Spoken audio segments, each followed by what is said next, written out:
కార్యక్రమం ద్వారా ప్రతి ఒక్కరు కూడా సైనికులుగా వచ్చి ఒక్కొక్క ఓటుకు ఒక్కొక్కరు బాధ్యత తీసుకొని జూబ్లీ హిల్స్ ఉప ఎన్నికల్లో ఎప్పుడు ఎన్నికలు వచ్చినా మన కమలం గుర్తును వికసించే విధంగా మనం ప్రయత్నం చేయాలని ఈ సందర్భంగా కోరుకుంటూ నేను సెలవు తీసుకుంటా ఉన్నాను.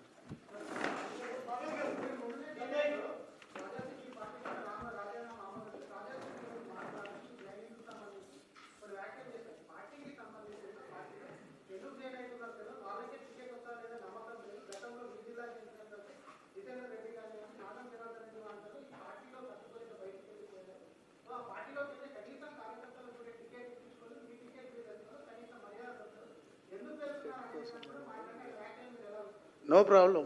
నాకు తెలిసి రాజా సింగ్ గారు నా గురించి అట్లా మాట్లాడతారని అనుకోను. వ్యక్తిగతంగా నేను ఎమ్మెల్యేగా 2 సార్లు ఉన్నప్పుడు వారు కూడా అసెంబ్లీలో ఉన్నారు.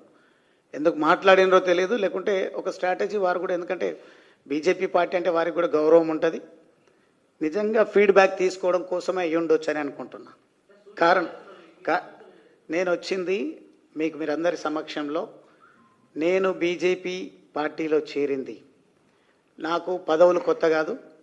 చిన్న వయసులో 2 సార్లు శాసనసభ్యుడిగా నా అచ్చంపేట ప్రజలు నాకు అవకాశం ఇచ్చారు.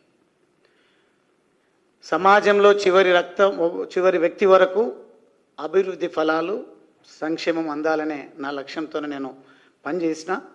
ప్రతిపక్ష పాత్ర పోషిస్తున్నటువంటి ఈ సందర్భంలో నేను తీసుకున్నటువంటి నినాదం, నేను వచ్చినటువంటి నేపథ్యాన్ని కనుక మీరు అర్థం చేసుకుంటే, అంత్యోదయ అనే పదం చాలా స్పష్టంగా నేను వాడడం జరిగింది.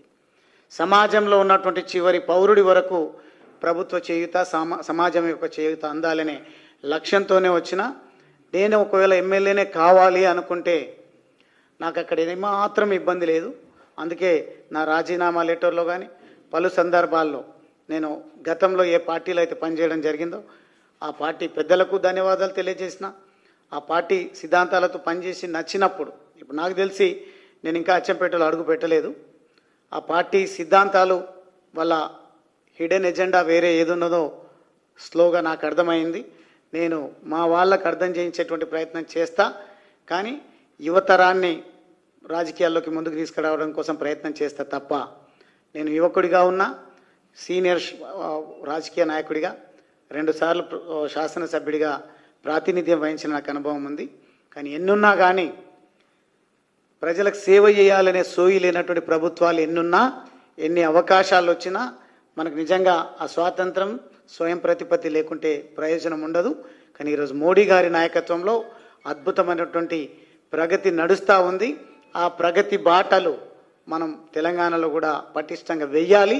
దానికోసమే నా ప్రయాణాన్ని మొదలుపెట్టినని చెప్పడం జరిగింది. కాబట్టి టికెట్ల గురించి, పదవుల గురించి ఈరోజు మరొక్కసారి నేను బల్లాగుద్ది చెప్తా ఉన్నా. రాజకీయాల్లోకి నేను వచ్చింది ప్రజాసేవ కోసం.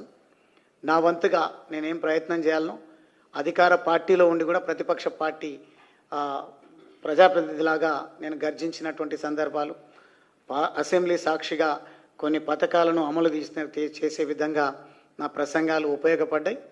ఈరోజు నిజంగా నేను అనుకున్నటువంటి ఆశయం, ప్రజలు అనుకున్నటువంటి కోరిక నెరవేరాలంటే అది బీజేపీతో సాధ్యమవుతుంది.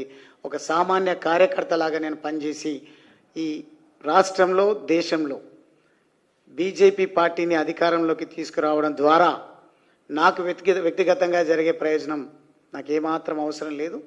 నా వర్గాల ప్రజలకు, నా అంటే నేను ఇచ్చేటువంటి నిర్వచనం, ప్రతి పేదవాడికి ప్రభుత్వ సంక్షేమం చేయూత అందే విధంగా పనిచేయాలనే కోరికతోనొచ్చిన ఎమ్మెల్యే, ఎంపీ పదవులతోన ఏమాత్రం నాకు యావలేదు. అవకాశం వస్తే వదిలిపెట్టేది కూడా లేదు. కానీ అవకాశం కోసమే వెంపర్లాడే నైజం నాది కాదు. నా ఆలోచన, నా ధ్యాస అంతా కూడా ప్రజల అభ్యున్నతి కోసమే పనిచేస్తానని మరొకసారి మిత్రులు రాజా సింగ్ గారికి కూడా మీ ద్వారా తెలియజేస్తాము. ఎస్, 100%.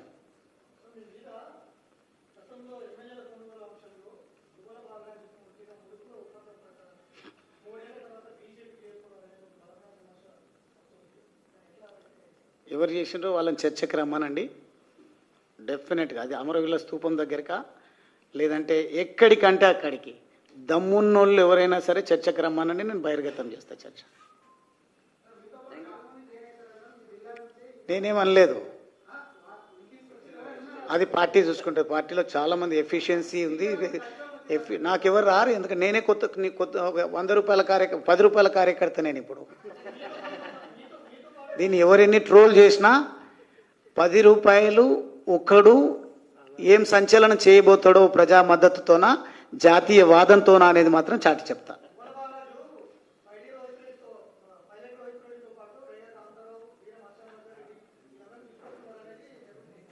నేను ఏం ఇంతకుముందు చాలా 2 విషయాలు చెప్పిన. ఫామ్ హౌస్ కేసు చెప్తే చర్చకి ఎవరికైనా దమ్ముంటే రమ్మని చెప్పండి అన్న.